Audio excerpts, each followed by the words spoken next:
Assalamualaikum warahmatullahi wabarakatuh. Halo semuanya, perkenalkan saya Ana Lulu Kolbiah dengan NIM 120702006, mahasiswa jurusan Biologi 2020 semester 2. Saya akan menjelaskan sedikit tentang iguana. Reptil iguana adalah jenis kadal yang hidup di daerah tropis di Amerika Tengah, Amerika Selatan, dan Karibia. Iguana mulai dikenal di negara Indonesia sekitar tahun 1955. Iguana tidak termasuk hewan yang dilindungi karena tingkat populasinya cukup baik. Faktor yang melatar belakangi perkembangan iguana di Indonesia adalah faktor cuaca yang sesuai dengan kondisi tubuh iguana. Iguana termasuk hewan herbivora. Makanan mereka antara lain bunga, buah, biji-bijian, dan daun. Assalamualaikum warahmatullahi wabarakatuh. Perkenalkan, nama saya Anissa Tuyana. Di sini saya akan menjelaskan tentang klasifikasi iguana.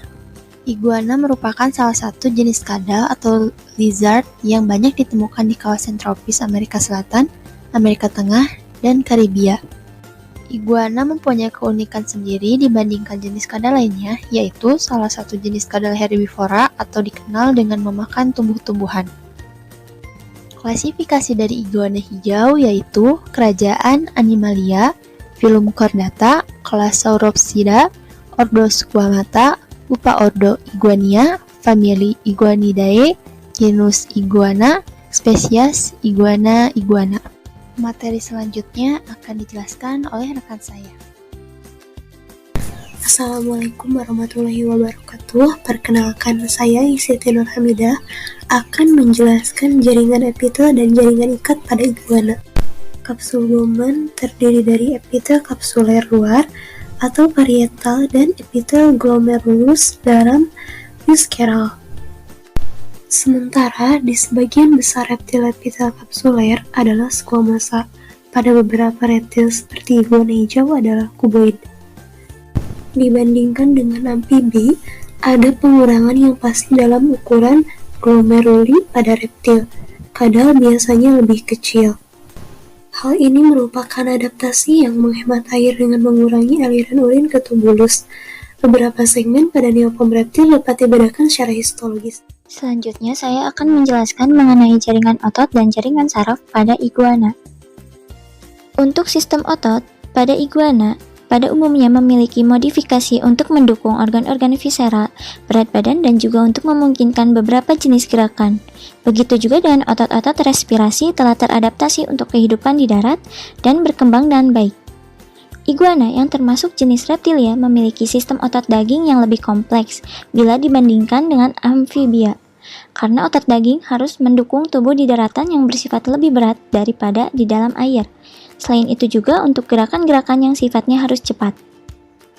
Ini merupakan sistem otot pada reptil yang juga terdapat pada iguana. Sebenarnya terdapat 20 otot yang berbeda pada masing-masing sisi dari setiap ruas vertebra.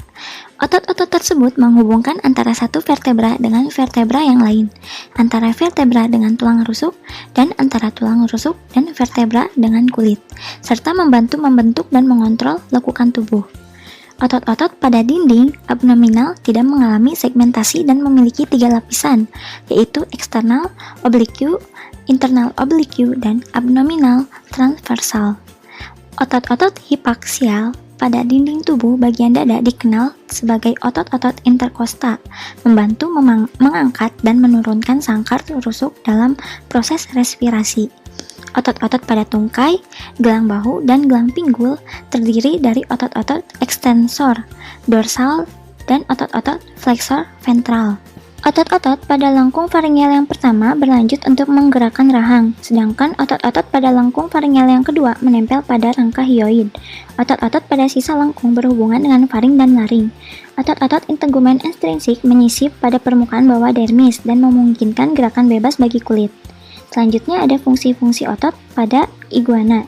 Yang pertama ada trapezius untuk memperkuat bahu, yang kedua latissimus dorsi untuk memperkuat punggung, yang ketiga intercosta untuk mengangkat rusuk, yang keempat rectus abdominis untuk mengempiskan dinding perut. Yang kelima, transversus untuk menekan perut, menegangkan, dan menarik dinding perut. Yang keenam, external oblique untuk rotasi toraks ke sisi yang berlawanan. Yang ketujuh, internal oblique untuk rotasi toraks ke sisi yang sama. Dan yang terakhir extensor untuk pergerakan-pergerakan. Sistem saraf iguana mengandung bagian dasar yang sama dari otak amfibi, tetapi otak reptil dan otak kecilnya sedikit lebih besar.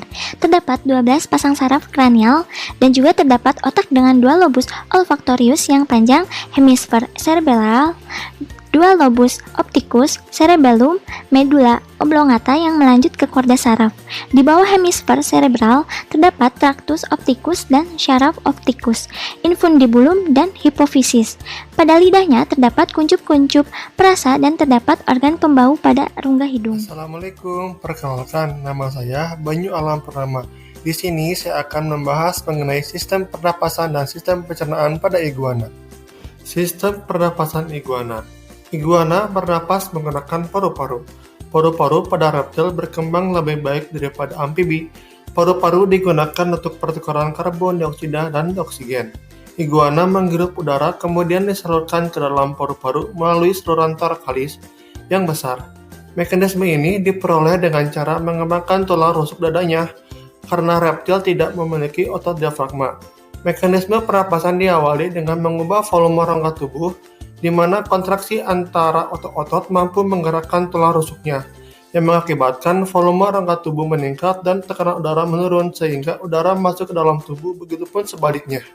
Sistem pencernaan iguana meliputi saluran pencernaan dan kelenjar pencernaan.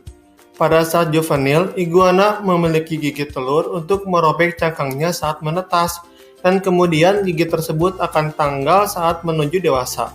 Mekanisme pencernaan iguana adalah dari mulut, makanan akan diteruskan ke esofagus, lalu ke ventriculus dan intestinium. Intestinium terdiri atas usus halus dan usus tebal. Di dalam sini, makanan akan dicerna secara kimiawi. Setelah itu, makanan akan keluar melalui kloaka.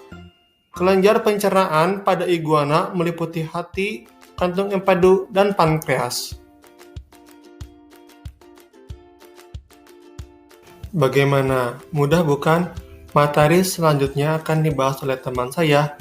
Sampai jumpa kembali. Assalamualaikum warahmatullahi wabarakatuh. Saya Devi Rizky. Pada kesempatan kali ini, saya akan menjelaskan sedikit tentang sistem peredaran darah dan sistem urogenitalia pada iguana. Sistem sirkulasi reptilia seperti iguana lebih maju dibandingkan dengan katak. Jantung iguana mempunyai 4 ruangan, yaitu bilik kanan dan kiri, serambi kanan dan serambi kiri. Antara bilik kanan dan kiri terdapat sekat yang belum sempurna sehingga terjadi pencampuran darah yang kaya oksigen dalam bilik kiri dengan darah yang kaya karbon dioksida dalam bilik kanan. Peredaran darah pada reptil ini merupakan peredaran darah tertutup dan peredaran darah ganda. Peredaran darah tersebut terdiri atas peredaran darah paling panjang atau besar atau sistemik. Peredaran darah ini darah kaya oksigen dari bilik kiri jantung dipompa ke seluruh jaringan tubuh. Lalu ada peredaran darah pendek, kecil atau pulmonal. Peredaran darah ini ialah mengalirkan darah dari jantung ke paru-paru dan kembali lagi ke jantung. Lalu ada sistem urogenitalia iguana. Sistem pada urogenitalia reptil ini, hewan yang melakukan pembuahan di dalam tubuh, di mana pembuahan sel sperma dan telur terjadi dalam tubuh betina reptil. Fertilasi diawali dengan peristiwa kopulasi, yaitu masuknya alat kelamin jantan ke kelamin betina. Sperma bergerak di sepanjang saluran berlangsung hubungan dengan testis, yaitu epidermis. Selanjutnya dari epidermis, sperma bergerak menuju vas deferens dan berakhir pada hipopenis. Hipopenis merupakan sepasang penis yang dihubungkan oleh satu testis dapat dibolak-balik. Pada saat hewan reptil mengadakan kopulasi, yaitu satu epipenis saja yang dimasukkan dalam saluran kelamin betina. Ovum reptil betina yang telah dibuahi oleh sperma akan melewati oviduk. Pada saat melalui oviduk, ovum yang telah dibuahi akan dikelilingi oleh cangkang yang tahan air dan tidak rusak jika nantinya diletakkan di tempat basah. Bismillahirrahmanirrahim, saya Friska Alifiarniza dengan NIM 1207020024 akan melanjutkan bagian sistem koordinasi dan integumen. Sistem koordinasi iguana. Sistem saraf pada hewan berbeda-beda baik struktur maupun bentuknya. Hewan yang bertulang belakang, sistem sarafnya adalah saraf pusat dan saraf tepi. Sementara hewan yang tak bertulang belakang, mereka memiliki sistem saraf yang berbentuk seperti tangga tali. Walaupun berbeda struktur dan bentuknya, sistem saraf tulang belakang dan sistem saraf yang tak bertulang belakang memiliki kesamaan fungsi.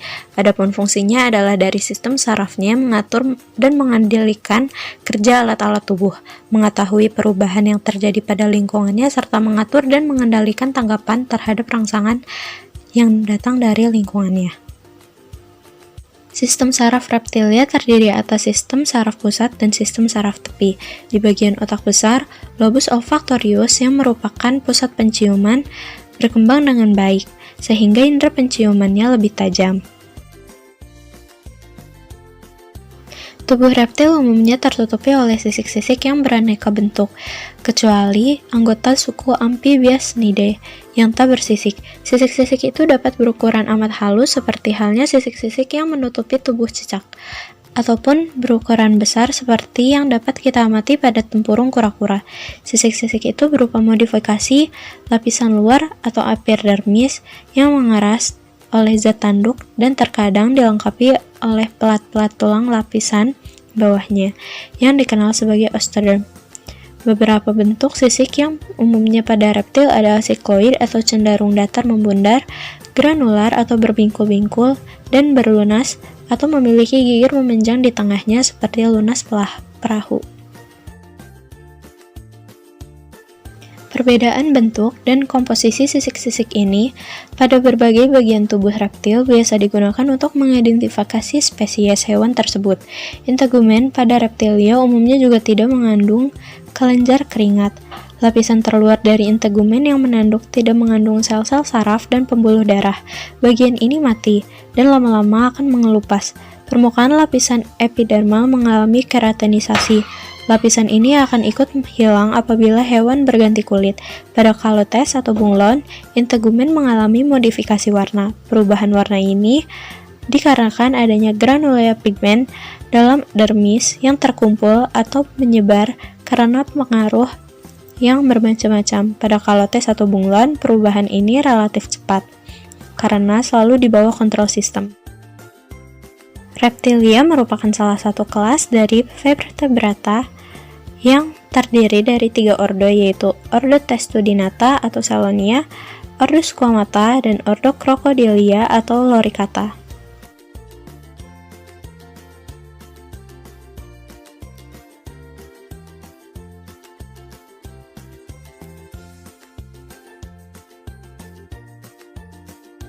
Cukup sekian dan akan dilanjutkan ke bagian berikutnya. Terima kasih. Halo teman-teman, materi selanjutnya akan dijelaskan oleh saya, Fitri Rahmalia, yaitu sistem reproduksi dan sistem rangka pada iguana. Sistem reproduksi pada iguana adalah reproduksi seksual, yaitu dengan bertelur dan beranak, yang mana iguana melakukan pembuahan di dalam tubuh atau fertilisasi internal, yang mana peleburan sel sperma dan sel telur terjadi di dalam tubuh betina reptil. Iguana betina dewasa yang sehat mungkin dapat memulai bertelur bahkan tanpa adanya iguana jantan yang membuahi telur. Pada umumnya, iguana hijau betina menjadi dewasa ketika umur mereka sekitar 2 atau 4 tahun. Ketika saat inilah, folikel mulai berkembang di dalam ovarium. Setiap folikel iguana terdiri dari telur-telur kecil, yang mana nantinya embrio berkembang di dalam telur, akan tetapi telur tersebut tidak dikeluarkan dari dalam tubuh induk sampai menetas. Setelah telur tersebut menetas, maka bayi hewan akan dilahirkan. Embrionya pun tidak mendapatkan makanan dari induknya, melainkan sudah mendapatkan nutrisi dari telurnya, bukan dari tubuh induknya. Embrio berkembang di dalam amnion yang dilengkapi dengan cairan amnion. Makanan disediakan oleh kuning telur atau yolk dari kantung yolk, dan sisa metabolisme akan disimpan di bagian allantois. Sistem rangka pada iguana adalah endoskeleton, yang mana iguana mempunyai tubuh panjang dan langsing yang meruncing ke belakang dan berakhir berupa ekor, lehernya yang panjang, tungkai yang berpasangan, biasanya dengan 5 jari dan teradaptasi untuk memanjat, berlari, atau berenang. Skeletonnya tersusun atas keras, tulang rusuk dilengkapi sternum membentuk rongga atau keranjang dada yang lengkap. Tengkorak memiliki satu kondilus occipita. Kadal adalah hewan yang sangat tangkas, dapat lari dan merayap dengan cepat. Ekor kadal yang panjang bisa membantu pergerakannya. Endoskeleton terdiri dari skeleton aksial dan apendikular. Skeleton aksial terdiri dari tengkorak, kolumna vertebralis, sternum, dan rusuk. Sedangkan skeleton apendikular terdiri dari gelang bahu, alat gerak bagian anterior atau humerus, radius, dan ulna, karpal dan falang, dan pada ujung akhir terdapat cakar. Pada bagian posterior terdiri dari femur, tibia, dan fibula, tarsal, dan metatarsal. Terdapat pada bagian proksimal, juga terdapat falang dan berakhir dengan cakar.